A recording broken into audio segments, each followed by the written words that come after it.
ស្ងាត់រឿងអូននឹងបងលាក់គេមិនបាច់ឥឡូវម៉ែប្រាប់ឲ្យបងចូលស្ដីម៉ែឲ្យចូលឆាប់អូ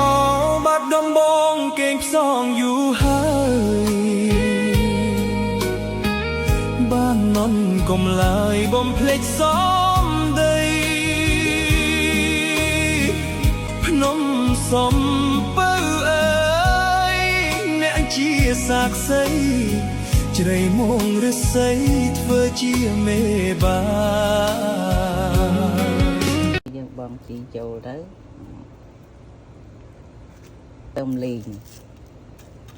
ឆ្ងាញ់ទេបងប្អូននេះមើលចាំមើលលីសាហត់មើលមិនភ្លក់ម្ដងតែមិនទាន់ដឹងបងអីសពគ្រប់លើហត់សាក់មើលហ្នឹងឆ្ងាញ់ណាស់មកជូរខ្មែរស្លតែមកជូរយួនឆ្នាំងពេញនេះអូបានមក2ឆ្នាំងទុយទេណា3ឆ្នាំងទុយ2ចានទៀតមើលនៅឆ្ងាញ់ញ៉ាំមួយញ៉ាំបងញ៉ាំមកអូនធ្វើម្ហូបឆ្អែតណាស់